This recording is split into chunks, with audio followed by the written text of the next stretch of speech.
तो आप सभी की मेहनत आखिरकार रंग लाई है और जो भर्ती बिजली विभाग में पिछले 2 साल से अटक रही थी, फाइनली आप सभी के सामने आ चुकी है। तो वेरी वेलकम दोस्तों, आप सभी का स्वागत है आपके अपने यूट्यूब चैनल वीआईपी टेक्नीशियन में। और दोस्तों, जो मेहनत आपने की है वैकेंसी लाने में, अब उससे डबल मेहनत करनी होगी आपको उसमें अपनी एक पोस्ट जॉब के लिए। ठीक है दोस्तों, तो उसी मेहनत को आप और हम मिलकर एक बहुत अच्छे तरीके से करने वाले हैं ताकि आपकी जॉब पक्की हो सके। ठीक है, देखिए दोस्तों, ये डायग्राम देख लीजिए एक बार छोटा सा। इसमें आप जनरली जो ट्रांसफार्मर देखते हैं वो दिख जाएगा आपको। ठीक है, तो जो मैं बता रहा था कल आपको, ये जो ऊपर होता है दोस्तों, ये इसको बोलते हैं कंजर्वेटर टैंक। ठीक है दोस्तों, कंजर्वेटर टैंक। और ये ब्रीदर जो यहाँ दिया हुआ है दोस्तों, ठीक है, उल्टा जो आकृति का है ना, ब्रीदर।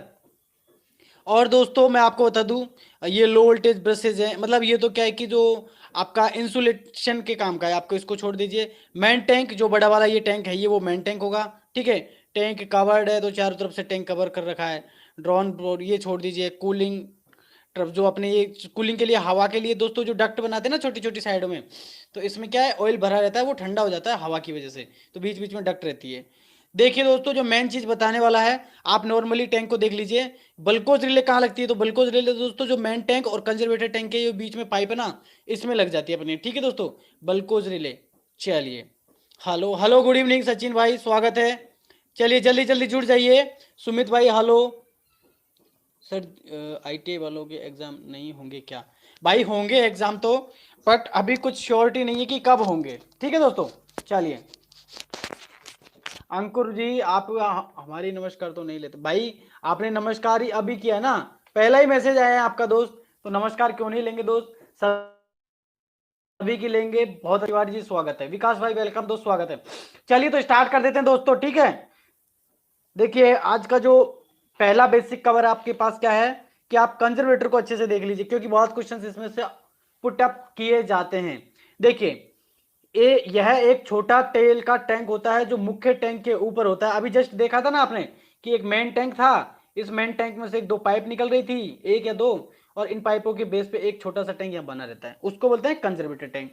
तो ये भी एक ऑयल टैंक ही होता है और छोटा होता है मेन टैंक की अपेक्षा, और मेन टैंक के ऊपर लगा होता है। ठीक है दोस्तों, बिल्कुल।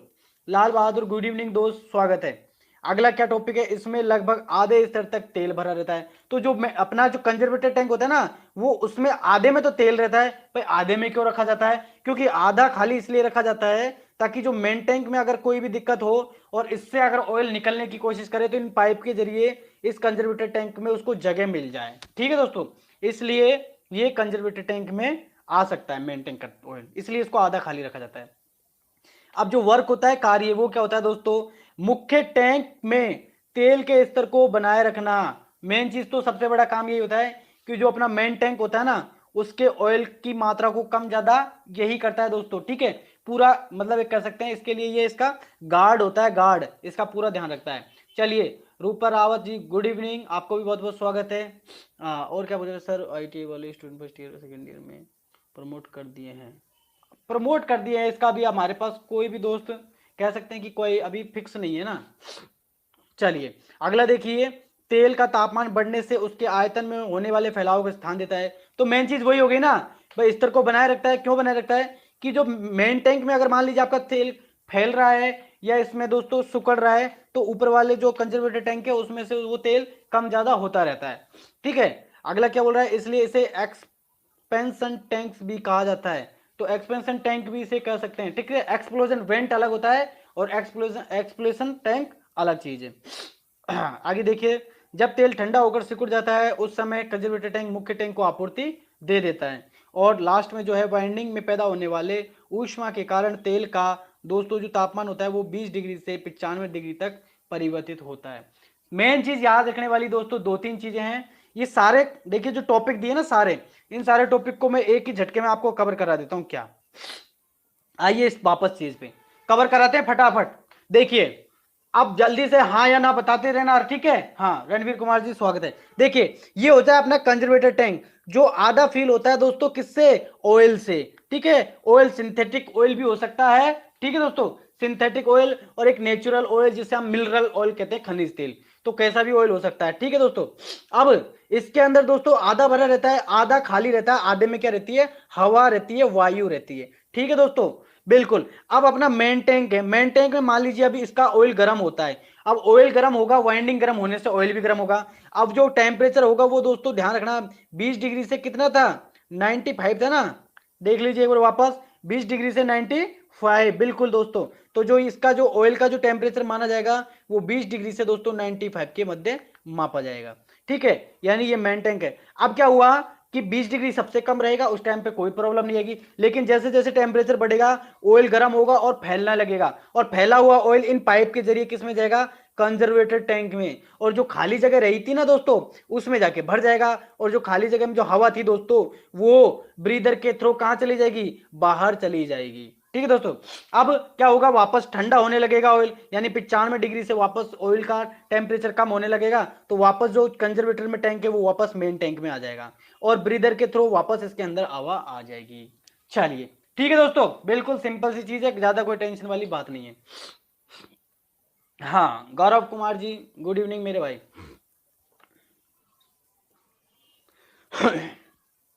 ठीक है दोस्तों, means of explosion tank, means of explosion tank मतलब जो फटने से बचा है ना, एक्सप्लोजन, एक्सप्लोज मतलब कि एक तरीके से इसको ऐसे कह सकते हैं कि फटने से बचाने वाला टैंक है एक तरीके से, या कह सकते हैं कि एक्सप्लोजन, आप कह सकते हैं कि एक तरीके से इसकी सेफ्टी गाइडेंस के लिए होता है ना, ज़्यादा कोई टेंशन वाली बात नहीं इसमें।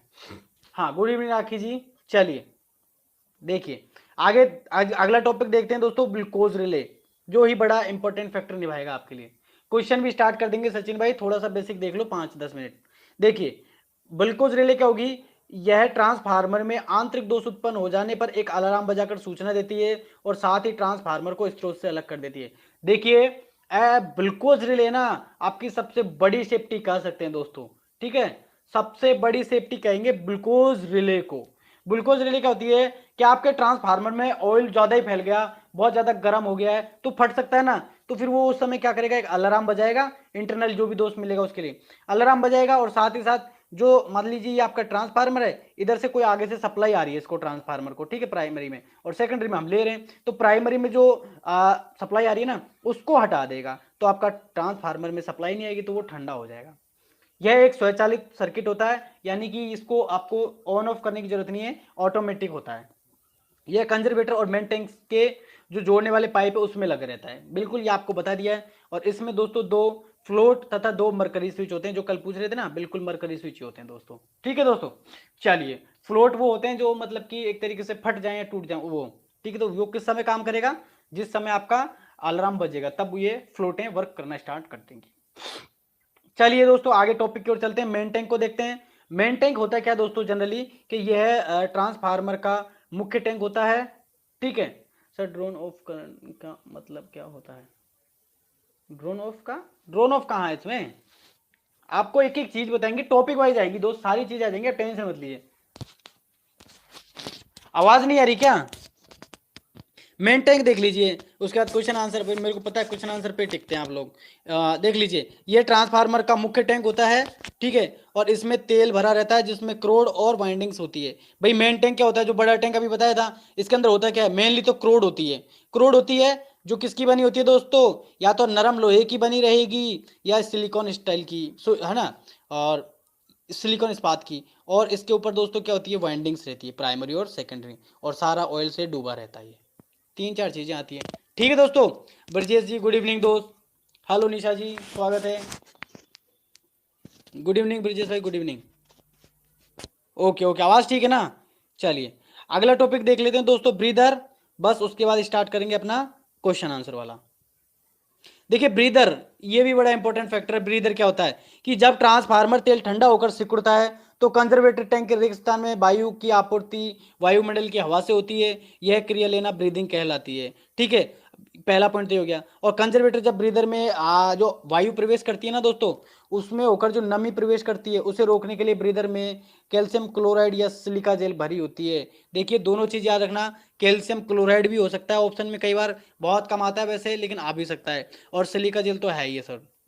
ठीक है दोस्तों, चलिए आगे वाले टॉपिक पे चलते हैं। ये देखिए दोस्तों, शुष्क अवस्था में सिलिका जेल का रंग ब्लू रहता है, लेकिन नमी सोखने के बाद बैंगनी या दोस्तों गुलाबी कलर हो जाता है। गुलाबी रंग प्रदर्शित करता है कि दोस्तों आपकी जो नमी सोखने की क्षमता है उसकी सिलिका जेल की खत्म हो चुकी है। लास्ट पॉइंट है कि दोबारा प्रयोग करने के लिए 150 या 140 भी आता है कईयों में ना, 140 से 200 सेंटीग्रेड तक उसको अगर गर्म किया जाए तो वो दोबारा यूज लेने वाला लायक हमारी सिलिका जेल हो जाती है। ठीक है दोस्तों, तो 4 टॉपिक है, बस चारों टॉपिक्स को आप समझ लीजिए एक बार। चारों टॉपिक को एक बार मैं समझा देता हूं। ये देखिए आपका एक तरीके से ये हो गया, और यहां पर एक, यहां पर ये ऐसे लगा देते हैं मान लो। ठीक है, ये वैसे तो इसमें रहता है किसमें, सॉरी गलत जगह बना दिया ना, वैसे तो ये इसमें रहेगा कंजर्वेटर टैंक में। अब देख लीजिए, चारों पॉइंट समझ लीजिए, उसके बाद क्वेश्चन स्टार्ट कर देंगे दोस्तों। आपका जो है, जो ये उल्टा जे आकृति का होता है, ये कहलाता है आपका ब्रीदर। यही होता है क्या ब्रीदर? जल्दी से बताइए, उल्टी जे आकृति का ब्रीदर। कई बार आकृति पूछते हैं तो उल्टी जे आकृति बतानी है आपको ब्रीदर में। ठीक है दोस्तों, बिल्कुल समझते हुए चलना। और किससे जुड़ा होता है? कंजर्वेटर टैंक से जुड़ा रहता है। ठीक है दोस्तों, आप देख लीजिए कैसे वर्क करेगा सारा प्रोसेस। यहां पर दोस्तों क्या होता है कि आपकी वाइंडिंग होती रहती है। अब वाइंडिंग जैसे ही गर्म होती है, ऑयल गर्म होता है, और ऑयल इस पाइप के थ्रू दोस्तों कंजर्वेटर टैंक में जाएगा। और जो टैंक में दोस्तों जब जाएगा तो हवा इसकी बाहर जाएगी, हवा इस ज्याकृति से यानी ब्रीदर के थ्रू बाहर चली जाती है। ठीक है दोस्तों, बाहर चली जाएगी। अब वापस क्या होगा कि मान लीजिए आपका टैंक गर्म कम होगा, मतलब ऑयल वापस ठंडा होने लगेगा, तो जो ऊपर गया था ऑयल फैल के, वो वापस दोस्तों किस में आएगा? मेन टैंक में आएगा। तो ये जो कंजर्वेटर टैंक है दोस्तों, इसके अंदर वापस जगह बनेगी और हवा जाएगी दोस्तों इसके थ्रू। हवा जाएगी तो यहां पर इसके पॉइंट पर एक क्या लगा रहता है दोस्तों? एक छोटा सा लगा रहता है, जिसके अंदर भरी रहती है सिलिका जेल। ठीक है दोस्तों, सिलिका जेल भरी रहती है। अब ये जेल क्या, सिलिका जेल करती क्या है कि जो हवा वापस अंदर जा रही है, उस हवा में से नमी को सोख लेगी और शुष्क हवा को अंदर जाने देगी, और वो शुष्क हवा कहां चली जाएगी? कंजर्वेटर टैंक में स्थापित हो जाएगी।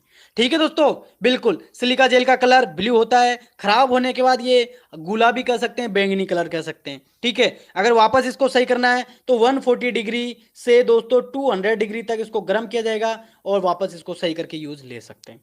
ठीक है दोस्तों, चीजें समझ में आ गई कि सिलिका जेल, ब्रीदर और कंजर्वेटर टैंक और मेन टैंक और बाइंडिंग किस तरीके से एक दूसरे से रिलेटेड हैं। चलिए जल्दी से बताइए। हाँ बिल्कुल राजेश भाई बताएंगे, ड्रोन ऑफ को भी बताएंगे कि ड्रोन ऑफ क्या होता है, एक्सप्लोजन वेंट क्या होता है। लेकिन टॉपिक वाइज देखिए, बीच बीच में नहीं, जो टॉपिक चल रहा है उसमें ना मैं आपको सारी चीज बताऊंगा दोस्त। वो लिखी मैंने है तो मैं उन चीजों को बताऊंगा भी, लेकिन एक टॉपिक वाइज। एक ही दिन में सारा टॉपिक कराएंगे तो फिर क्वेश्चन आंसर नहीं रह जाएंगे। तो एक एक चीज जैसे हमने कल किए थे, कुछ टॉपिक कल किए थे, वही बाइंडिंग्स देख ली थी। आज बाइंडिंग्स के ऊपर बात नहीं की, आज हमने ब्रीदर के ऊपर बात की है, सिलिका जेल के ऊपर बात की है। ठीक है, एक्सप्लोजन वेंट के ऊपर कल करेंगे। ठीक है, ड्रोन ऑफ के बारे में बात करेंगे। तो सारी चीज के बारे में सिस्टमेटिक तरीके से चलेंगे। चीजें समझ में आई है? चलें फिर क्वेश्चन आंसर के ऊपर। जल्दी से बता दीजिए एक बार दोस्त, तैयार हो क्वेश्चन आंसर के लिए? मैं भी तैयार हो जाता हूं, पानी पी लेता हूं, जल्दी से बता दीजिए। हाँ, ब्लू होती है सिलिका जेल, और पानी मतलब जो सोख लेती है, पानी सोखती है, वो नमी को सोखती है, तो पानी उसके अंदर जाता है, और पानी जाने की वजह से वो ब्लू कलर या सॉरी माफ करना, बैंगनी कलर या गुलाबी कलर में चेंज हो जाती है।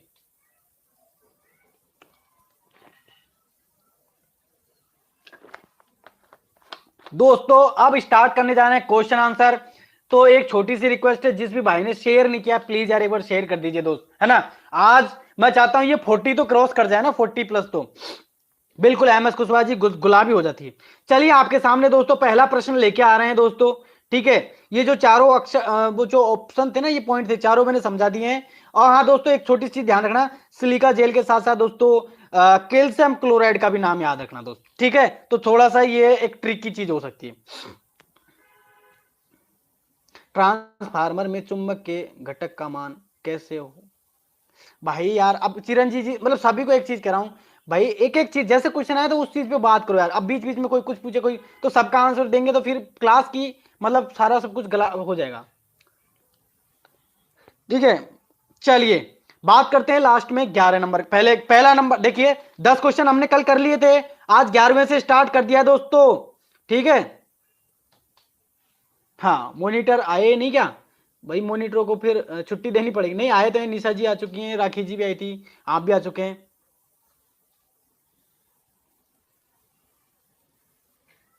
चलिए, शुष्क सिलिका जेल का रंग होता है ए पीला, बी में बोल रहा है सफेद एवं गुलाबी, सी में नीला और डी में हरा। जल्दी से आंसर दीजिए दोस्तों, क्वेश्चन आ चुके हैं। बिल्कुल आईजी भाई, देखिए आईजी भाई भी हैं, बहुत सारे मॉनिटर हैं और मॉनिटर बढ़ते ही जाएंगे, टेंशन मत लीजिए, है ना। सारे लोग मॉनिटर बन जाएंगे धीरे धीरे, तो मॉनिटर बन जाएंगे, सबके ऊपर जिम्मेदारी आएगी, भाई क्लास में जाना ही पड़ेगा। आई थी राखी जी स्टार्टिंग में। चलिए बात करते हैं शुष्क सिलिका जेल का रंग, तो बिल्कुल दोस्तों ब्लू होता है। अगर दोस्तों बात करें खराब सिलिका जेल का, बोल बता दीजिए, खराब सिलिका जेल का रंग होता है, अभी इसी ऑप्शन में से जल्दी से आंसर दीजिए, थोड़ा आंसर जल्दी दीजिए। देखिए राखी जी भी हैं बिल्कुल हैं, देखिए हाँ यही हूं, बिल्कुल यही है राखी जी, सब है लोग यही हैं। बताइए दोस्तों, खराब सिलिका जेल का रंग होगा, बिल्कुल फटाफट बता दीजिए दोस्तों। आप खराब की बात आ चुकी है, देखिए इसको कह सकते हैं खराब भी कह सकते हैं, और देखो इसकी जगह क्या लिखा सकता है आपको कि आपकी उष मतलब क्या है कि जो नमी है, तो नमी को सोखने के बाद उसका कलर कैसा हो जाता है, तो राइट आंसर हो जाएगा बिल्कुल, बहुत ही गजब राइट आंसर है दोस्तों, हल्का गुलाबी या सफेद तो हटा दीजिए, बैंगनी भी कह सकते हैं ना, बैंगनी, ठीक है, पर्पल कलर। अगर दोस्तों आपसे पूछे कि सिलिका जेल को खराब हो चुकी है, खराब हो गई, तो कलर कैसा हो गया दोस्तों, बैंगनी। अब इसको वापस सही करना है तो क्या करना पड़ेगा, जल्दी से बताइए, फटाफट लिखते जाइए। धीरज जैनी जी वेलकम, स्वागत है सभी दोस्तों का, सोनू चोपड़ा जी और सुमित कुमार जी, चलिए सिद्धार्थ तिवारी जी स्वागत है। देखिए दोस्तों आपकी मतलब आपकी सिलिका जेल खराब हो गई है, बैंगनी कलर में हो गई चेंज।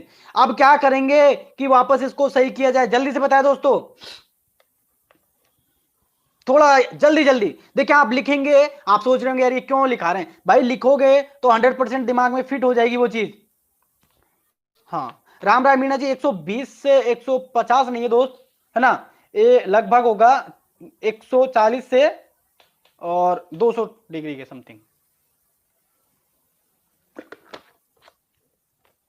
बहुत अच्छा, गरम करेंगे, गरम करनी पड़ेगी, और टेम्परेचर बिल्कुल याद रखना, बहुत बार टेम्परेचर पूछा जाता है। चलिए दोस्तों अगले क्वेश्चन की ओर चलें, तो क्वेश्चन देखिए, एक चीज में तीन तीन चार चार चीज कवर हो रही है ना, ऐसे करेंगे दोस्तों, है ना। हाँ शेयर और सब्सक्राइब कर दिया करो।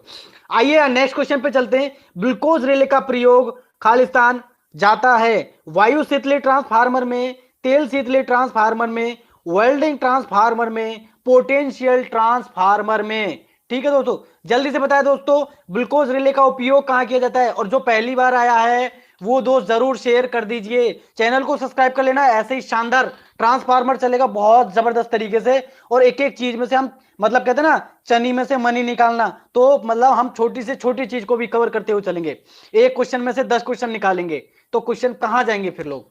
देखिए ग्लूकोज रिले का प्रयोग, और अधिकतर मेरे भाई यहां पर बी आंसर देख रहे हैं, बहुत अच्छा, संजय बेरुआ जी बी आपका, विनोद जी, दीक्षा भाई आपका भी दीक्षा जी, और डूंगर जी आपका भी, तिवारी जी बहुत अच्छा जबरदस्त, निशा जी भी, देखिए बी आंसर आ रहा है ग्लूकोज रिले। और बहुत जार से बात करें ग्लूकोज रिले कहां लगी रहती है ग्लूकोज रिले, तो मेन टैंक और कंजर्वेटर टैंक के बीच में, जहां से ऑयल जाता है, भैया जब ऑयल ठंडा करने के लिए होगा तो ही तो फिर वहां पर ट्रांसफार्मर में से ऑयल निकलेगा, और ऑयल जब यूज में आएगा तो ही हमारा दोस्तों, यानी कि तेल शीतलित इसका राइट आंसर हो जाएगा।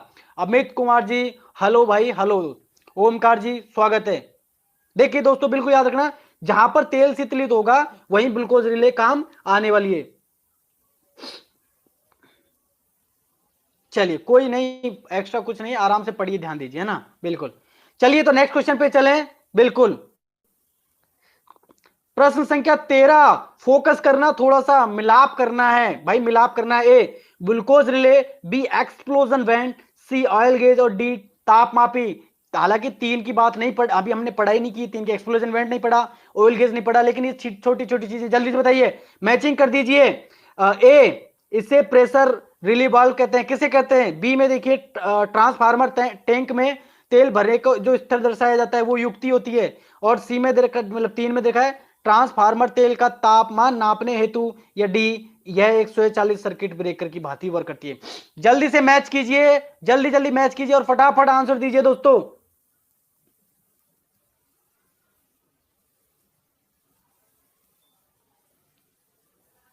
चलिए जल्दी जल्दी शेयर कर दीजिए जिसने नहीं किया है, और बाकी क्वेश्चन का आंसर निकालने की कोशिश कीजिए दोस्तों। बहुत अच्छा, मैचिंग करनी है तो दोस्तों हम मैच करके देख लेते हैं। देखिए कि ग्लूकोज रिले क्या काम कर रही थी दोस्तों, हमने बताया था, अभी जस्ट पढ़ा था, एक स्वचालित सर्किट है, ऑटोमेटिक काम करती है। कब? जब ऑयल गर्म हो जाती है तो हीट के इफेक्ट पे वर्क करती है। तो बिल्कुल सही है, तो इसका राइट मिल जाएगा फोर्स से, यानी स्वचालित और सर्किट ब्रेकर है। एक्सप्लोजन वेंट, एक्सप्लोजन वेंट क्या होता है दोस्तों, यह एक प्रेशर रिलीज वाल्व भी कहलाता है। ठीक है, यानी मान लीजिए आपके दिमाग में बहुत सारा प्रेशर है और उसको रिलीज कर दिया, यानी उसको हमने हटा दिया किसी बात को, तो वो एक्सप्लोजन वेंट होगा। वैसे ट्रांसफार्मर में मतलब बहुत ज्यादा प्रेशर रिलीज हो जाता है जब, कब? जब आपकी ऑयल गर्म हो जाती है तो उसके ऊपर प्रेशर बनता है, और उस प्रेशर को रिलीज करने वाला वाल्व एक्सप्लोजन वेंट कहलाता है। ऑयल गेज क्या काम करता है भाई? गेज है, नापने का काम करेगी। तो किसको नापे भाई? नाम है ऑयल गेज। वायर गेज होता है तो वायर को नापता है, ऑयल गेज है तो ऑयल को नापेगा। तो सिंपल सी बात है, ट्रांसफार्मर तेल में, ट्रांसफार्मर के जो टैंक में भरे तेल को स्तर को दर्शाता है। ताप मापी, भैया ताप मापी है तो तापमान नापेगी, तो ट्रांसफार्मर के तेल का तापमान नापती है। तो मैचिंग हो गई अच्छे से, सबको पता लग गया, बी इसका राइट आंसर हो जाएगा। बहुत अच्छा है, ठीक है दोस्तों।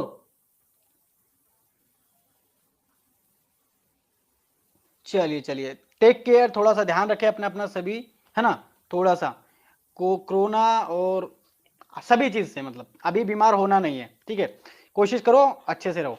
चलिए तो 13 का राइट हो गया, सबको समझ में आ गया ना, कोई दिक्कत कोई इशू? चलते हैं नेक्स्ट क्वेश्चन की ओर दोस्तों। प्रश्न संख्या 14, और ये कह लीजिए मोस्ट क्वेश्चन, ठीक है, इंपॉर्टेंट आईएमपी क्वेश्चन है बिल्कुल, कि किसी ट्रांसफार्मर के प्रति वोल्ट फेरों की संख्या 6 है, तो प्राथमिक वोल्टता 110 वोल्टेज है। यदि V2 यानी वोल्टेज 2 25 वोल्ट है, तो प्राथमिक एवं द्वितीयक में वर्तनों की संख्या, यानी दोस्तों टर्नों की संख्या, जल्दी से बता दीजिए, जल्दी से बता दीजिए टर्नों की संख्या क्या होगी। Super class Dungar, thank you मेरे भाई। नेक्स्ट क्वेश्चन आ गए भाइयों, चलिए जल्दी से एक बार बता दीजिए, किसी ट्रांसफार्मर के प्रति वोल्ट फेरों की संख्या 6 वोल्ट है, ठीक है दोस्तों, मतलब प्रति वोल्ट फेरों की संख्या 6, यानी एक वोल्टेज के बराबर आपका कितना है? 6 टर्न हो गए दोस्तों, ठीक है, क्या है? 6 टर्न है। तो आप दोनों के वोल्टेज दे रखे हैं, तो टर्न निकाल लीजिए भैया, ये तो मैथमेटिक कैलकुलेशन है, इसमें ज्यादा झंझट नहीं है, इसमें आपको ट्रांसफार्मर याद रखने की जरूरत नहीं है, जिनकी मैथमेटिक नॉर्मल भी होगी वो कर पाएंगे, ठीक है। वही कहते हैं ना भाई, एक अनुपात का मतलब 10 है, तो भैया 10,000 का कितना हो जाएगा? तो बस वही है, अनुपात समानुपात वाला टाइप का ही। तो कितना है प्राइमरी का? कितना है देखिए, 110 वोल्टेज है, और 1 वोल्ट के बराबर कितना है? 6 है, तो 6 से मल्टीप्लाई करेंगे तो 660, मतलब 660, और वोल्ट V2 का है 25, और 25 का 150, 150, सही है दोस्तों। तो ए राइट आंसर हो जाएगा, बहुत ही शानदार, ए इसका राइट आंसर हो जाएगा। बहुत अच्छे दोस्तों, ठीक है, मैथमेटिक कैलकुलेशन है, ज्यादा इसके अंदर कोई फंडा नहीं है।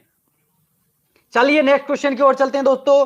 प्रश्न संख्या है 15 नंबर, चलिए जल्दी से बता दीजिए, सिंपल सा है ये भी। निम्नलिखित में से कौन सा एक परिमाणामित्र के लिए सही है? प्रणामित्र, प्रणामित्र, अपना मित्र, प्रणामित्र यानी ट्रांसफार्मर, अच्छे से याद रखना हिंदी वाले तो बताइए, ए घूर्णक युक्ति है, घूमती रहती है, या स्थैतिक है भैया एक जगह रह जाती है, या विद्युत स्थैतिक युक्ति है, या डी प्रकाशीय युक्ति है? चलिए जल्दी से बताइए, 15 नंबर के क्वेश्चन का राइट आंसर क्या होगा? युक्ति कैसी है?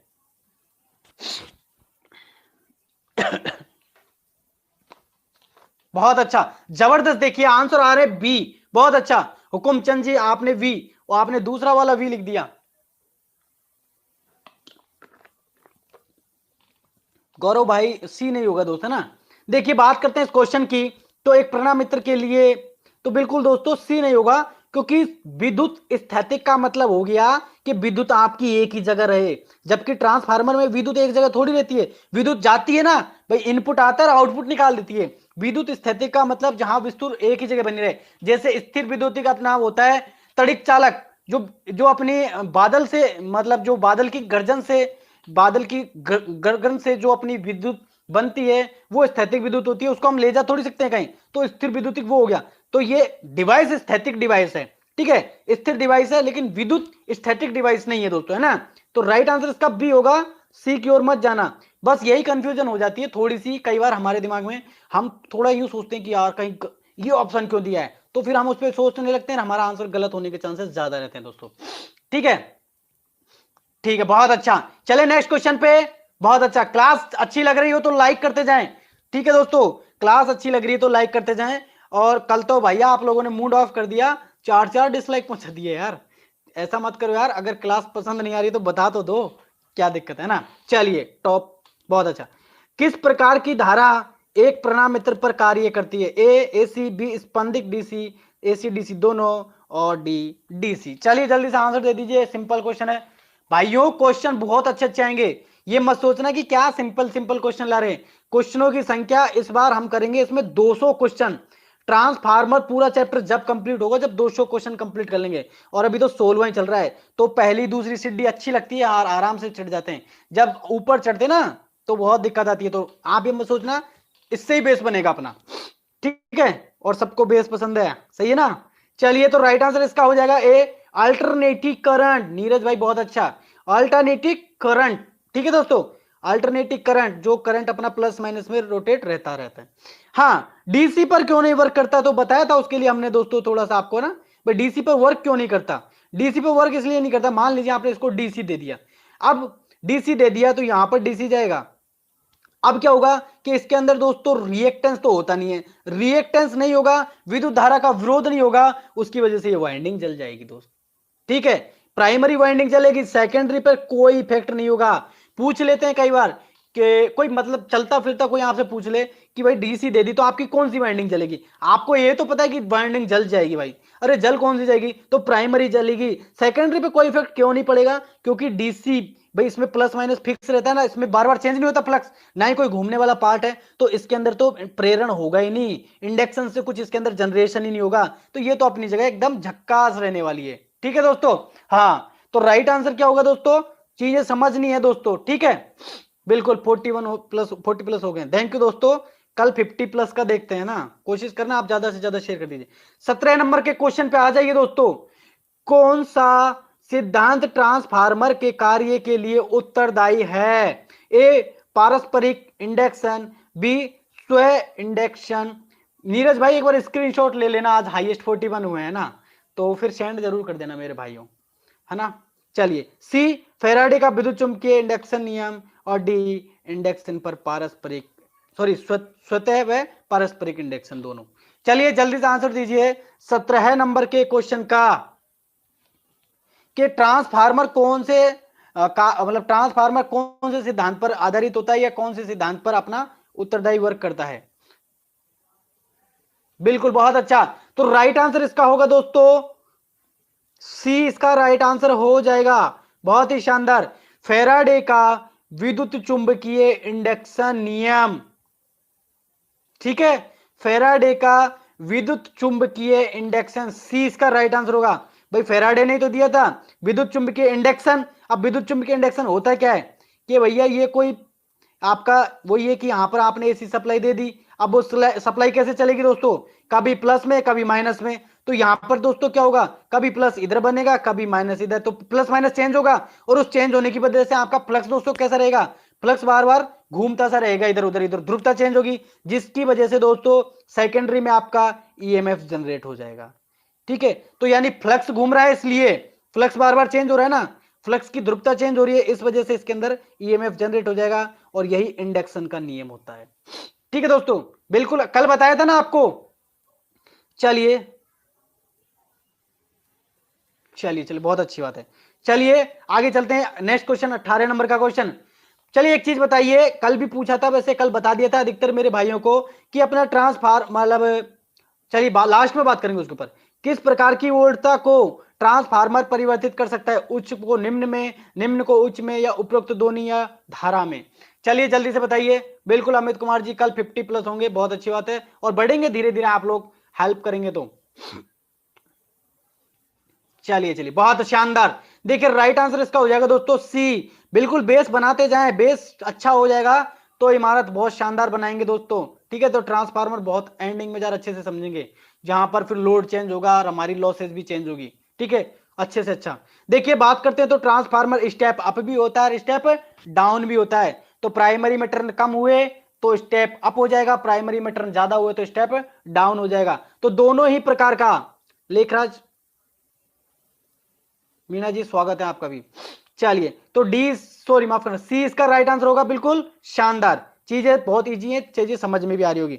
दोस्तों एक छोटी सी चीज और कवर कर लेते हैं यहां पर, कल बता दिया था लेकिन एक बार छोटा सा वापस आपके लिए, दो मतलब आपका मान लीजिए 60 सेकंड लगेंगे ज्यादा से ज्यादा। क्या है देखिए चीज कि बताया था ना वो, तो कि आपका, आप कह रहे हैं कि आपका एक तो जनरेटर होता है ना, कौन सा, डीसी जनरेटर, और एक होता है ट्रांसफार्मर। ठीक है दोस्तों, ट्रांसफार्मर भी होता है, जनरेटर भी होता है। यहां पर हम कहते हैं कि यहां पर हमने सप्लाई दी तो कोई घूमने वाला भाग आएगा और वो छेदन करेगा और उसमें ईएमएफ जनरेट हो जाता है। ठीक है, और यहां पर ट्रांसफार्मर में कोई भी घूमता नहीं है, उसके बावजूद भी ईएमएफ जनरेट होता है सेकेंडरी में, कोई रीजन। चलिए पहले वाले तो बताएंगे, लेकिन जो नए दोस्त है वो बताएं दोस्तों, कि हम कहते हैं कि ट्रांसफार्मर में तो कोई भी घूमने वाला भाग नहीं है, फिर भी आपका ईएमएफ जनरेट हो रहा है, क्यों? जबकि इसमें कहते हैं कि छेदन होगा तभी फ्लक्स जनरेट होगा, बिना छेदन के फ्लक्स जनरेट नहीं होता। डीसी जनरेटर में यही कहते हैं ना कि जब आपका आर्मेचर घूमेगा तो ही उसके अंदर ईएमएफ जनरेट होगा, यानी घूमने वाला भाग। इसमें कोई भाग नहीं घूम रहा है फिर भी ईएमएफ जनरेट हो रहा है सेकेंडरी में। जल्दी से बताइए क्यों? बहुत अच्छा, जल्दी से बता दीजिए कि जनरेटर में आपका वोल्टेज जनरेशन घूमने की वजह से होता है और यहां पर दोस्तों बिना घूमे ही हो जाता है। बिल्कुल बिल्कुल, देखिए बिल्कुल सही बात है, यहां पर डीसी सप्लाई है, यहां पर एसी सप्लाई है। तो डीसी सप्लाई क्या होती है, प्लस माइनस फिक्स रहती है, तो आपका जो फ्लक्स है वो स्थिर रहेगा, तो आपका चालक घूम जाएगा। लेकिन यहां पर आपका चालक स्थिर है, वाइंडिंग स्थिर है, लेकिन यहां पर दोस्तों आपकी फ्लक्स प्लस माइनस चेंज होती रहती है, क्योंकि ध्रुवता चेंज क्यों होगी, क्योंकि एसी प्लस माइनस में चलती है। ठीक है, तो ये चीज सबको पता है ना, ये चीज सबको पता होनी चाहिए दोस्तों। ठीक है, कि यहां पर फ्लक्स तो स्थिर रहेगा लेकिन चालक घूमता है। और आपका वोल्टेज जनरेशन भी दो ही तरीके से होगा, या तो आपका फ्लक्स स्थिर रहना चाहिए या चालक स्थिर रहना चाहिए, दोनों में से एक चीज घूमनी चाहिए, ये पता है ना सबको, कोई दिक्कत तो नहीं है। चले नेक्स्ट क्वेश्चन की ओर फिर।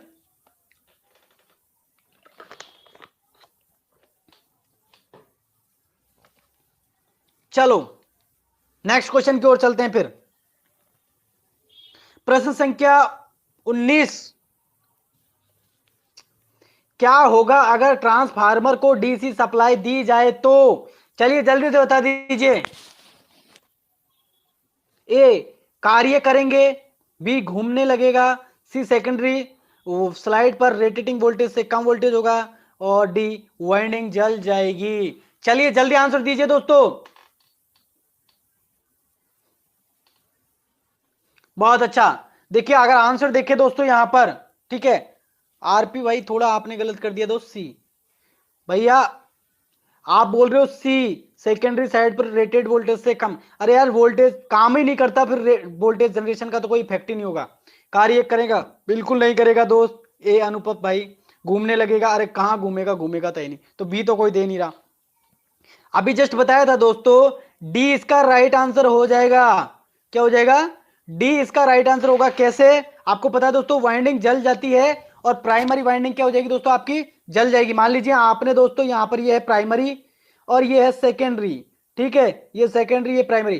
प्राइमरी को आपने सप्लाई दे दी कौन सी, डीसी, तो यहां से प्लस बनेगा यहां से माइनस, और ये यहां पर रिएक्टेंस मिलेगा नहीं, ठीक है, एक्सएल एक्सी कुछ होता नहीं है, उसकी वजह से ये वाइंडिंग में ही दोस्तों क्या होगा, कोई विरोध करने वाला कुछ है ही नहीं, और रास्ते में बहुत करंट हाई जाएगी, हाई करंट से ये वाइंडिंग क्या हो जाएगी दोस्तों, जल जाएगी।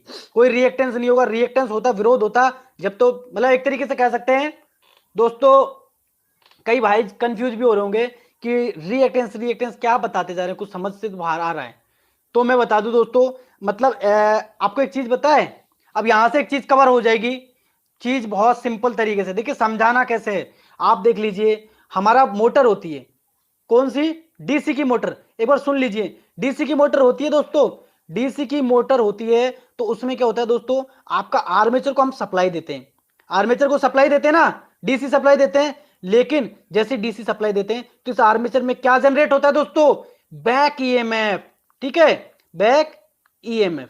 अब आप कहते हैं कि बैक ईएमएफ जनरेट नहीं हुआ तो ये जल जाएगी, यही कहते हैं ना भाई। जब बैक ईएमएफ जनरेट नहीं होगा तो मोटर का आर्मेचर क्या हो जाएगा, जल जाएगा, क्योंकि इसका प्रतिरोध बहुत कम होता है। तो यहां पर बैक ईएमएफ काम करता है बचाने का। ऐसे कैसे देखिए दोस्तों, अगर ट्रांसफार्मर की बात करें और ये प्राइमरी हो गई है ना, ये हमारी सेकेंडरी हो गई दोस्तों। यहां पर हमने सप्लाई दे दी, मान लो डीसी, यहां पर सप्लाई गई, यहां पर कोई बैक ईएमएफ जनरेट नहीं होगा, बैक ईएमएफ नहीं होगा, ना ही इसके अंदर रिएक्टेंस है, ठीक है। अब तो ये जल जाएगा। लेकिन मान लीजिए एसी देते हैं, उस समय क्या होता है, एसी सप्लाई दे दी, एसी, एसी का मतलब फेज ऊपर दे दिया, न्यूट्रल, तो दोस्तों क्या होता है, एसी सप्लाई भी जाएगी, तब भी जल सकता है। लेकिन तब नहीं जलेगा, तब इसके अंदर बैक ईएमएफ के रूप में क्या जनरेट हो जाता है, एक्स, यानी रिएक्टेंस बन जाएगा, जो धारा का विरोध करता है मान का चेंज होना। तो समझ में आ गई ना भाई, यहां पर बैक ईएमएफ क्या बनता है, एसी के अंदर बैक ईएमएफ की तरह काम करता है रिएक्टेंस, और जबकि डीसी में अंदर बैक ईएमएफ होता है। ये समझ गए चीज को। तो यहां पर एसी देने पर क्यों नहीं जलती है, क्योंकि रिएक्टेंस मौजूद हो जाता है एसी सप्लाई के अंदर, ठीक है, रिएक्टेंस मौजूद होता है, और जिसकी वजह से ये बाइंडिंग आपकी जलती नहीं है दोस्तों, ठीक है। चलिए, इसलिए आप कहेंगे कि डीसी देने पर रिएक्टेंस खत्म हो जाएगा, बैक ईएमएफ के अंदर जनरेट नहीं होगा। भाई बैक ईएमएफ क्यों नहीं, कुछ एक्स्ट्रा चीज होती है बैक ईएमएफ के लिए, तभी तो जनरेट होगा। कोई घूमने वाला भाग होता है, उसमें बैक ईएमएफ भी जनरेट हो जाएगा। लेकिन चलिए, चीज समझ में आ रही है या नहीं आ रही, एक बार यस नो करके बताएं प्लीज।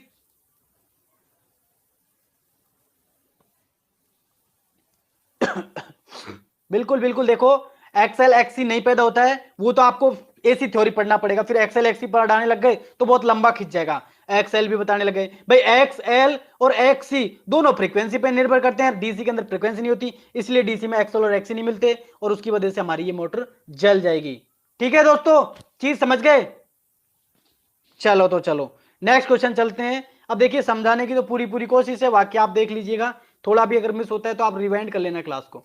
देखिए, किस राशि को ट्रांसफार्मर नहीं बदलता है, ए विद्युत धारा एवं वोल्टता, बी शक्ति एवं वोल्टता, सी शक्ति एवं आवृत्ति, और डी शक्ति एवं विद्युत धारा। चलिए जल्दी से बता दीजिए।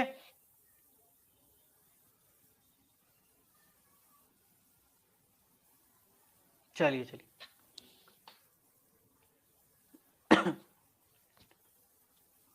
बहुत अच्छा।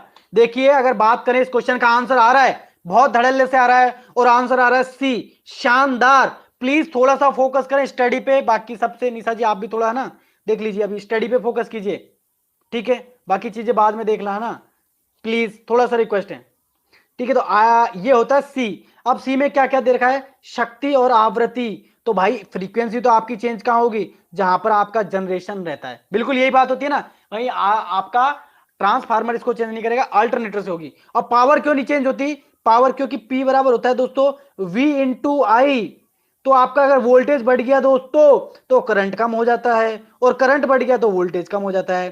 तो प्राइमरी, मान लीजिए आप कहते हैं कि एक तो स्टेप अप हो सकता है, एक डाउन हो सकता है ना। अब स्टेप अप भी हो सकता है, डाउन भी हो सकता है, ठीक है दोस्तों। अगर अप होगा तो वोल्टेज ज्यादा हो जाएगी, और वहां पर दोस्तों करंट क्या हो जाएगी, कम हो जाएगी। वही वोल्टेज ज्यादा, करंट कम हो जाएगी। लेकिन डाउन में उल्टा हो जाएगा, वही आपकी वोल्टेज कम हो जाएगी दोस्तों, और करंट की वैल्यू ज्यादा हो जाएगी।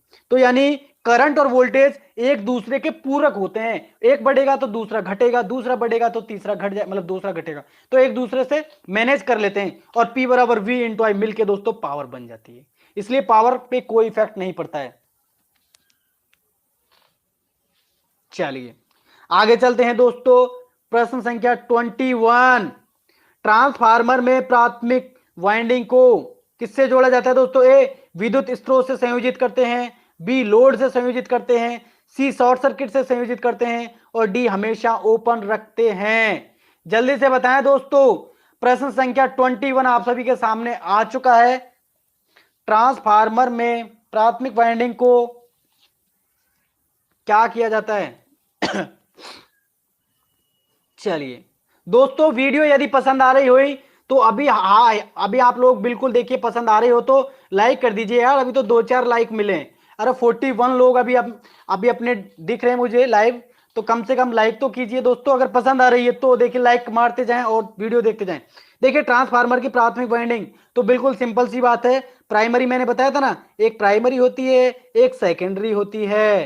प्राइमरी में दोस्तों, ठीक है, प्राइमरी में क्या होता है अपना, प्राइमरी किससे जुड़ी होती है, जहां आगे से लोड सप्लाई आ रही है तो स्रोत से जुड़ी होती है, किससे, ए स्रोत से। अब वो दोस्तों प्राइमरी के लिए पूछा तो आपने बताया स्रोत से, लेकिन सेकेंडरी यदि पूछा जाए तो बताइए कि सेकेंडरी, अगर मान लीजिए आपको कह दे कि प्राइमरी नहीं कि सेकेंडरी, आप बता दीजिए और आंसर इसी में से। सेकेंडरी के लिए बताइए दोस्तों, सेकेंडरी कौन किससे जुड़ी होती है, प्राइमरी आपको पता लग गया आपका स्रोत यानी कि अल्टरनेटर या आपका जो पीछे से कहीं से सप्लाई फीडबैक आ रहा है, लेकिन सेकेंडरी बिल्कुल बहुत अच्छा जबरदस्त। देखिए राइट आंसर हो जाएगा लोड से, आपका लोड से जुड़ेगी सेकेंडरी वाइंडिंग, मतलब आपका जो लोड आपके घर में जो सप्लाई आ रही है वो कहां से आ रही है, सेकेंडरी वाइंडिंग से, और आपके ट्रांसफार्मर को जो सप्लाई आ रही है वो कहां से आ रही है, वो प्राथमिक वाइंडिंग से आ रही है। ठीक है, चलिए बहुत अच्छा। स्टेप अप और स्टेप डाउन से इस पर कोई इफेक्ट नहीं पड़ता, ये सेम रहती है। चलिए जबरदस्त, लाइक करते रहें और शेयर भी कर देना दोस्तों। चलिए 42 की ओर चलते हैं। अच्छा क्वेश्चन है कि बहुत अच्छे ट्रांसफार्मर की दक्षता, देखिए द वर्ल्ड की मोस्ट एंड मोस्ट ये है मशीन जो कि दक्षता एफिशिएंसी सबसे अच्छी एफिशिएंसी देती है दोस्तों, है ना, दक्षता। तो मतलब कह सकते हैं कि वर्ल्ड की सबसे अच्छी मशीन है जिसकी एफिशिएंसी दक्षता बहुत अच्छी होती है। तो कितनी अच्छी हो सकती है बता दीजिए, ए 60 से 70%, बी 70 से 80%, और सी में 20 to 30%, डी में 95 to 90%। चल जल्दी से बताइए दोस्तों। देखिए क्वेश्चन सरल है क्योंकि अभी सेकेंड ही क्लास है भाई, 200 क्वेश्चन अटेम्प्ट करने अभी अपन को इस क्लास के अंदर ट्रांसफार्मर की। चलिए तो राइट आंसर हो जाएगा 95 to 90%। तो एफिशिएंसी का अच्छे से याद रखना, और एक इसके साथ एक चीज और जोड़ लीजिए। चलिए जल्दी से बताइए, बिल्कुल सभी दोस्त से पूछना चाहूंगा कि अगर दोस्तों ये कह दे आदर्श, ठीक है, आदर्श ट्रांसफार्मर, तो आपका आंसर क्या होगा, चलिए जल्दी से बता दीजिए। आदर्श ट्रांसफार्मर की दक्षता पूछ ले तो फिर क्या होगा, बस यही दो क्वेश्चन बनते हैं, इसके अलावा कोई टेंशन वाली बात नहीं है ना।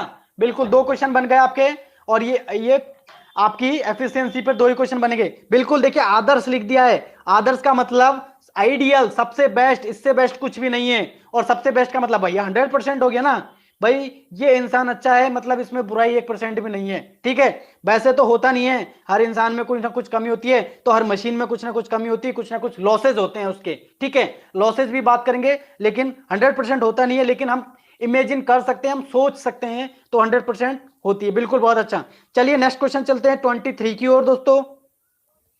देखिए एक उच्चायक ट्रांसफार्मर क्या है, एक उच्चायक ट्रांसफार्मर क्या होता है, ए जो वोल्टेज के मान को बढ़ाता है, बी जिसमें द्वितीय कुंडली में फेरों की संख्या प्राथमिक से अधिक हो, और सी जो करंट के मान को घटाता है, और डी उपरोक्त सभी। चलिए जल्दी से आंसर दीजिए दोस्तों। बहुत अच्छा। एक मेरे भाई ने कुछ क्वेश्चंस भी किया था, मैं निकल गया बीच में और डिलीट मार दिया शायद उन्होंने क्वेश्चन। चलिए एक बार जल्दी जल्दी आंसर देते जाएं। बहुत अच्छा, रमेश यादव जी स्वागत है भाई आपका भी। चलिए नए दोस्त जो भी जुड़ रहे हैं चैनल को सब्सक्राइब कर लेना और शेयर कर देना मेरे भाइयों सभी को ना। देखिए उच्चायक का मतलब हो गया दोस्तों स्टेप अप, ठीक है, अप यूपी है ना, और अपचायक देखिए ऊ आता है, अपचायक हो गया, और ए आता है तो उच्चायक यानी डाउन। ठीक है, तो स्टेप और स्टेप डाउन के लिए पूछ रहा है, तो सिंपल सी बात है, इसका राइट आंसर क्या होगा, बिल्कुल जल्दी से अभी देखिए, अगर लगभग देख रहे हैं तो डी ऑप्शन आ रहा है। डी ऑप्शन क्यों आ रहा है देखते हैं, चलो देखिए हम बताते हैं कि ये प्राइमरी वाइंडिंग हो गई, ठीक है, प्रैक्टिकली कर लेते हैं, ये प्राइमरी हो गई, ये सेकेंडरी। भैया स्टेप अप है, स्टेप अप के लिए पूछ रहा है, तो यहां पर दोस्तों क्या होंगे, टर्न ज्यादा होंगे, पहली बात, वोल्टेज भी ज्यादा होगा प्राइमरी की अपेक्षा, और करंट क्या होगी दोस्तों, कम होगी, क्योंकि वोल्टेज ज्यादा, हमने पहले ही बता दिया कि वोल्टेज जहां ज्यादा वहां करंट कम हो जाएगी, जहां करंट कम है वहां वोल्टेज ज्यादा हो जाएगी, तो टर्न ज्यादा रहेंगे, क्योंकि टर्न और वोल्टेज इक्वल चलते हैं, और करंट वोल्टेज का उल्टा चलती है, विलोमानुपाती होती है। ठीक है, तो अब बात करते हैं कि एक ऑप्शन को देख लेते हैं। एक में देखा है कि जो वोल्टेज का मान बढ़ाता है, बिल्कुल, तो सेकेंडरी वोल्टेज का मान बढ़ाएगी, यानी स्टेप अप बन गई है। जिसमें द्वितीय कुंडली में फेरों की संख्या प्राथमिक से ज्यादा हो। प्राथमिक से ज्यादा फेरों की संख्या ज्यादा होगी, बिल्कुल सिंपल सी बात है, ये भी सही हो गया, टर्न ज्यादा होंगे। जो करंट का मान कम हो भैया, वोल्टेज ज्यादा होंगे तो टर्न ऑटोमेटिक कम हो जाएगा, क्योंकि पावर तो हमारी सेम चलेगी ना, पावर दोनों साइड सेम चलेगी। और डी इसका उपरोक्त सभी, यानी राइट आंसर हो जाएगा दोस्तों इसका डी। बहुत अच्छा, तो बहुत ही शानदार आप सभी का आंसर है। सर वोल्टेज बढ़ेगा तो करंट भी ज्यादा होगा ना? नहीं निशा जी, करंट ज्यादा नहीं होगा उस समय। अभी मैं आपको यह सिद्ध करके बताऊंगा करंट ज्यादा क्यों नहीं होता है। सर लाइक कहीं नहीं कर रहे हैं, लाइक नहीं कर रहे हैं, लाइक के लिए बोलो, लाइक कर देंगे दोस्त, जिनको पसंद आती जाएगी लाइक कर देंगे। सर आप कहना अच्छा,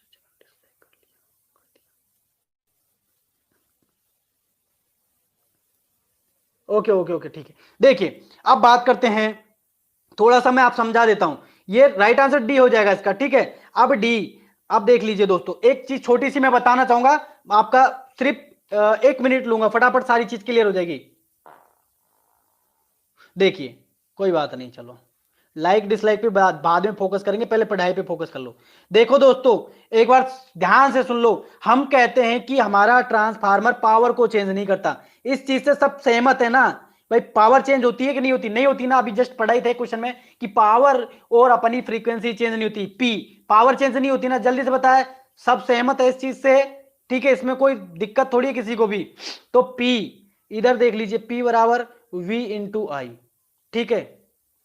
चलिए P बराबर V इंटू आई।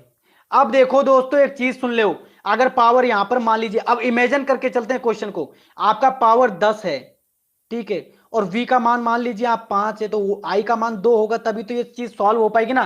तो 10 बन गया, इस तरीके से सॉल्यूशन हो गया। अब पावर यहां पर देखिए दोस्तों, अब यहां पर आपका चाहे वोल्टेज करंट कुछ भी हो, लेकिन पावर तो यहां भी 10 रहेगी दोस्तों, भाई पावर तो यहां पे भी 10 रहनी चाहिए, तभी तो पावर सेम रहेगी। अब आपने मान लीजिए ये स्टेप अप है, वोल्टेज कर लिया 6, वोल्टेज कर दिया 6, तो भाई करंट को कम करना पड़ेगा दोस्तों 2 से, नहीं तो 12 हो जाएगा भाई, 2 रह जाएगी।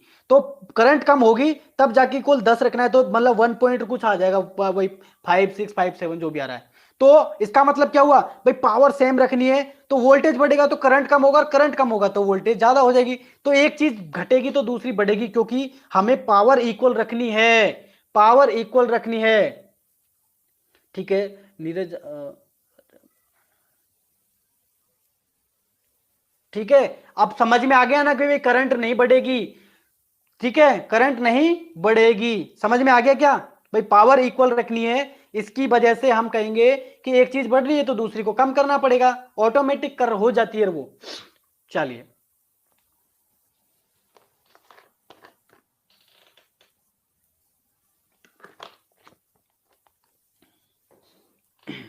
अच्छा, चलिए लास्ट में पूछेंगे एक थोड़ा सा क्वेश्चन, अभी 2 3 क्वेश्चन और हैं, इनको भी फ्री कर देते हैं। 24 पे आइए, चलो 24 नंबर के क्वेश्चन पे आइए। एक स्टेप डाउन ट्रांसफार्मर की कुंडलियां, अब बस उसका ही जैसा क्वेश्चन है, जल्दी से बता दीजिए। ए में प्राथमिक कुंडलियों की अपेक्षा कम शक्ति होती है, बी की वोल्टता में ज्यादा होता है, ठीक है, में प्राथमिक कुंडली की अपेक्षा कम करंट होगा, या दोस्तों में प्राथमिक कुंडली की अपेक्षा कम लपेट होंगे। चलिए जल्दी से बता दीजिए, एक स्टेप डाउन ट्रांसफार्मर की द्वितीयक कुंडली में क्या होगा? स्टेप डाउन है तो द्वितीय कुंडली में क्या होगा दोस्तों? बस आरपी भाई फास्ट ही चल रहे हैं दोस्त, है ना, बिल्कुल जल्दी से आंसर दे दीजिए आप सब लोग। क्वेश्चन अच्छे से पढ़ना और मैच करके चलना कि एक स्टेप डाउन ट्रांसफार्मर की द्वितीयक कुंडली में बस फिर में से तो आगे सब लिखा है, बिल्कुल। चलिए चलिए, स्टेप डाउन है, स्टेप डाउन मतलब कि सेकेंडरी में वोल्टेज कम होंगे, वोल्टेज कम तो धारा ज्यादा, निशा जी धारा ज्यादा हो जाएगी, धारा कम नहीं रहेगी तो सी गलत हो जाएगा। वोल्टता प्राथमिक से ज्यादा, भाई ज्यादा नहीं होगा क्योंकि स्टेप डाउन है तो वोल्टता प्राथमिक से ज्यादा ही नहीं हो सकती। मैं प्राथमिक कुंडली की अपेक्षा कम शक्ति, भैया शक्ति तो घटती बढ़ती नहीं है, शक्ति घटती बढ़ती नहीं है, तो ये तो वैसे ही गलत हो गया। तो राइट बच गया दोस्तों डी के द्वितीय कुंडली में प्राथमिक कुंडली की अपेक्षा कम लपेट होंगे, यानी द्वितीयक में दोस्तों आपके 5 टर्न है तो प्राइमरी में हो सकते हैं 8 10 12, ठीक है। तो राइट आंसर हो जाएगा इसका दोस्तों डी। चीज समझ गए? चलिए जल्दी से बता दीजिए, डी रहेगा ना सही? चलिए आज के अंतिम क्वेश्चन की ओर चलते हैं दोस्तों। आज का अंतिम क्वेश्चन आप सभी के लिए आ चुका है 25 नंबर का, कि वह ट्रांसफार्मर सॉरी वह पदार्थ जो ट्रांसफार्मर क्रोड निर्माण के लिए सर्वाधिक उपयोग किया जाता है? ए एल्यूमिनियम, बी सिलिकॉन इस्पात, डी लकड़ी और सॉरी सी लकड़ी और डी हार्ड आयरन। चलिए जल्दी से बताइए दोस्तों क्या होने वाला है? वह पदार्थ जो ट्रांसफार्मर क्रोड निर्माण के लिए सर्वाधिक उपयोग में आती है। बिल्कुल सिलिकॉन के साथ मिलती है दोस्तों अपनी स्टील। ठीक है, सिलिकॉन के साथ स्टील मिलाते हैं। और सिलिकॉन क्यों मिलाते हैं? हिस्टेरिसिस लॉसेज को कम करने के लिए। तो राइट आंसर उसका हो जाएगा दोस्तों बी। इसके अलावा देखिए दोस्तों एक चीज और ऑप्शन वो आ सकती है, वो ध्यान रखना। देखिए नरम लोहा, ठीक है, नरम लोहा, इसको भी यूज ले लेते हैं। तो ये चीज या तो नरम लोहा आ जाएगा, ठीक है, सॉफ्ट आयरन जिसको हम इंग्लिश में बोलते हैं, तो सॉफ्ट आयरन भी आ सकता है और सिलिकॉन इस्पात भी आ सकता है। अगर सिलिकॉन इस्पात ऑप्शन में नहीं है तो आप नरम लोहे को यानी सॉफ्ट आयरन को कर सकते हैं, और यदि सिलिकॉन ये अगर ऑप्शन में है तो ये रहेगा ही रहेगा। ठीक है दोस्तों, तो आज की क्लास कैसी लगी?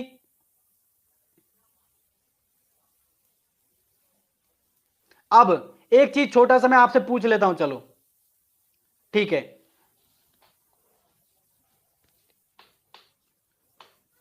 ठीक है, स्टेरिसिस लॉसेस को रिड्यूस करने के लिए आप मिलाई जाती हैं, बिल्कुल ठीक है। अब एक छोटी सी चालो बात सुन लीजिए, क्लास अच्छी लग रही है तो लाइक कर जाना। अब तो आप सुन लीजिए एक छोटा सा कि आप देखिए दोस्तों, आपने जो हाई टेंशन लाइन होती है, हाई टेंशन लाइन 33 केबी है ना, और 11 केबी, वैसे ही पूछ रहा हूं मैं, है ना, 33 केबी और 11 केबी। भैया आपने कहीं सुना है कि 33 केबी कहीं और 11 केबी कहीं यूज आती है? कहां यूज आती है बता सकता है कोई?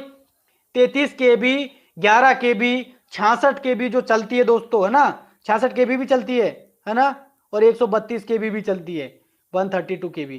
तो ये केबी कहीं एक साथ यूज आती है? कोई मोटर जनरेटर में कहीं आती है क्या? कोई बताएगा? ज्यादा टर्न किस में होते हैं? जिसमें वोल्टेज ज्यादा आता है स्टेप अप में, है ना, वोल्टेज मतलब टर्न ज्यादा होंगे तो वोल्टेज भी ज्यादा होगा, स्टेप अप बन जाएगा। अगर वो टर्न कम है तो वोल्टेज भी कम रहेगा। टर्न पर ही वोल्टेज निर्भर करते हैं। अगली क्लास में और अच्छे से क्लियर करा देंगे, ठीक है। चलिए देखिए बात करें तो देखो दोस्तों, ना तो आपका 132 के भी कहीं यूज आता है डायरेक्ट, ना 33 के भी यूज आता है, ना 66 ना 11 के भी। यूजेबल जो करंट है बिल्कुल लिख दिया है एक मेरे भाई राम राय मीणा जी ने कि 415, ठीक है, या 440, यानी कि सिंपली बात है कि थ्री फेज यूज आते हैं। राधे राधे भाई जावेद भाई, अब तो खत्म होने वाले हैं, ठीक है। ये दोनों यूज आते हैं, या आता है आपका 220 या 230 को जिसको हम कहते हैं, यानी कि सिंगल फेज। ठीक है दोस्तों, तो दो तरीके की सप्लाई हम यूज लेते हैं, ये दोनों। अब भाई आप ये सोच रहे होंगे कि यार 132 के भी क्यों बढ़ाते हैं जबरदस्ती, 33 के भी क्यों लेके जाते हैं? भैया जब हम 440 ही यूज करेंगे, 230 ही यूज करना है, तो फालतू इतनी बड़ी बड़ी हाई टेंशन लाइन इतना खर्चा क्यों करती है गवर्नमेंट कि बड़ी बड़ी हाई टेंशन लाइन जाती रहती है ना, और बहुत जगहों को उसमें वो मतलब बहुत जगह खराब होती है उनके नीचे वाली, यूज नहीं आती ना वो जगह, बहुत कम जनरली यूज नहीं आती है, ठीक है, इस वजह से। तो अब आप सोच सकते हैं क्यों, तो क्यों क्या कोई बताएगा क्यों नहीं यूज ले रहे? चलिए जल्दी से बता दीजिए एक बार, क्यों यूज लेते हैं कि 33 के भी 66 के भी हम जो जनरेशन में लेते हैं, ठीक है, डिस्ट्रीब्यूशन में तो नहीं, लेकिन जो आप कहते हैं ना एक स्थान से दूसरे स्थान पे बड़ी लाइन, तो वो क्यों लेके जाते हैं दोस्त, कोई बताएगा? वोल्टेज ड्रॉप, भाई इतना भी नहीं होता चिरंजीव मेरे भाई कि 33 के भी का वोल्टेज ड्रॉप के भैया लास्ट में जाके 440 ही बचे। वोल्टेज ड्रॉप नहीं, इसका सही आंसर वोल्टेज ड्रॉप नहीं होगा। Good evening math and science academy channel मेरे भाई, कोई बताएगा और कोई प्लीज? बहुत अच्छा, देखिए कोशिश की आपने, बहुत अच्छी बात है। फॉर्म फैक्टर ना ना जावेद भाई, ये कोई इससे जुड़ा हुआ नहीं है। और कोई स्टेप अप करने के लिए? स्टेप अप तो क्या भाई, पे स्टेप अप करने की जरूरत क्या है भाई? 440 यूज में लेना, 33 के भी क्यों लेके जा रहे हो, कम क्यों नहीं लेके जा रहे? बहुत अच्छा, देखिए एक भाई ने दिया है लागत कम करने के लिए। लागत कैसे कम करेंगे? हाँ, रिडिस्ट्रीब्यूशन सेकेंडरी डिस्ट्रीब्यूशन लाइन में विभवांतर, क्योंकि चलो चलो एक, चलो अब मैं बता देता हूं, सुन लीजिए, चलो एक मिनट सुन लीजिए अब सारे दोस्त। देखिए दोस्तों कोई भी चीज हो, ठीक है, क्वेश्चन बैक, क्वेश्चन ये था कि जो हाई टेंशन लाइन चलती है ना वो दोस्तों बड़ी बड़ी, उसमें 33 केबी यूज लेके जाते हैं, 33 केबी यूज करते हैं, जबकि हम 440 से ज्यादा यूज ही नहीं करते। तो इस 33 केबी को काहे लेवा हम इतना बड़ा बना रहे हैं, हम 440 की जगह 500 वोल्टेज बना के चल देना भाई, 50 ड्रॉप हो जाएगा तो हम यूज कर लेंगे 440। तो ये 33 केबी, 66 केबी, 132 केबी क्यों इतना बड़ा बड़ा, तो उसके लिए मैं बता देता हूं। ठीक है, बताएं क्या फिर? चलो, या फिर क्लास को भी खत्म करें, बताएं फिर कल बताएं। हाँ, मोहर Singh ji good, thank you दोस्त।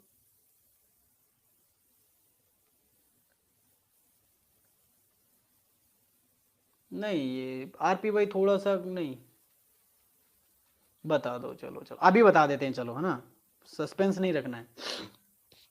सुनो तो सुनो, क्लास मतलब वीडियो शेयर करना है, इस वजह से बता रहा हूं। अब ये देख लो, अब है ना, कर देना यार भाइयों, देख लो अब मेरी बात सुनो। कि आप देखिए, अब सुन लीजिए, चलो आप कमेंट्स बंद कीजिए, अब सुन लीजिए मेरे सारे भाई।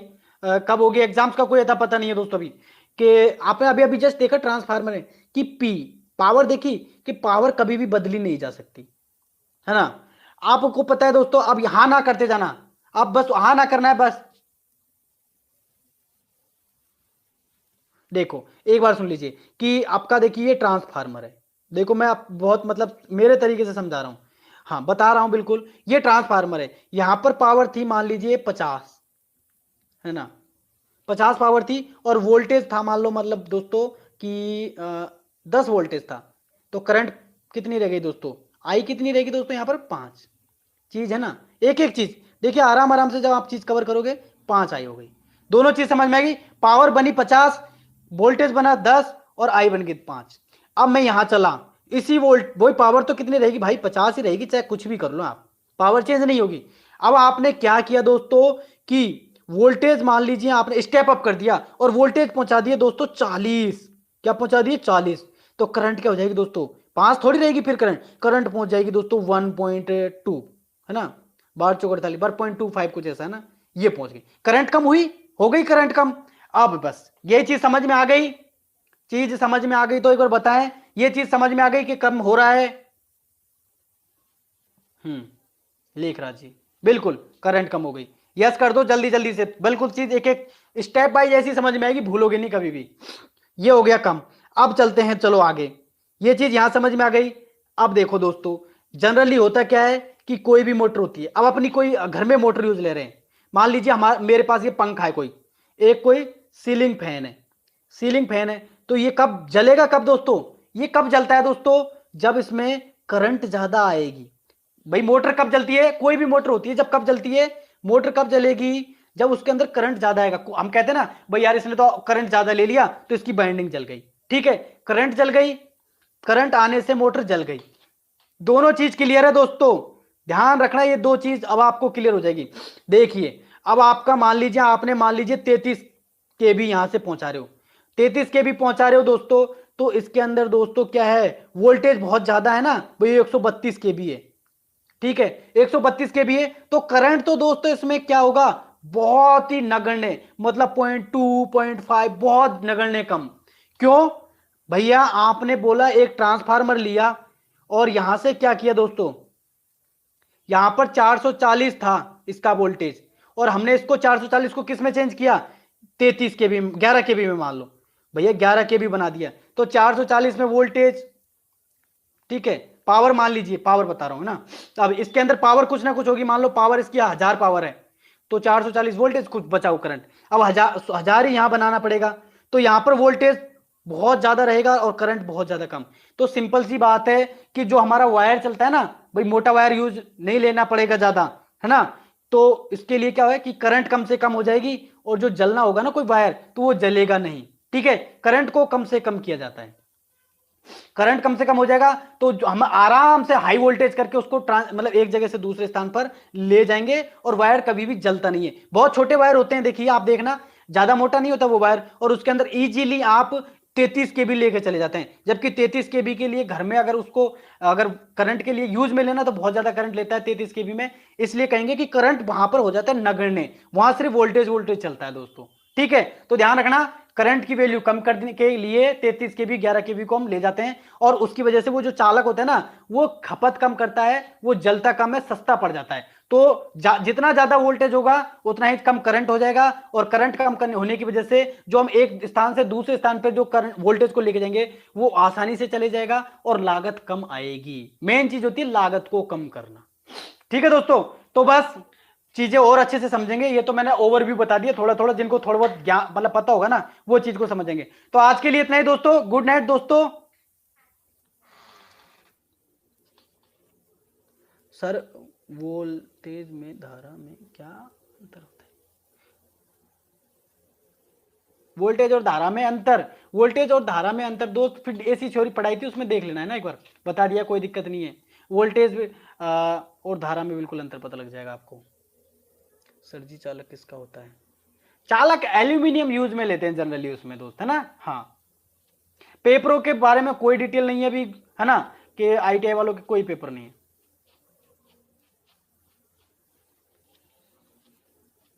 एसी थ्योरी में सब क्लियर है, मैथ एंड साइंस वाले दोस्त, है ना, उसमें जाके देख लेना। बहुत मतलब यहां पर फिर अभी 15 मिनट 20 मिनट लग जाएगी उसको समझाने में। चलिए तो गुड नाइट दोस्तों आज के लिए।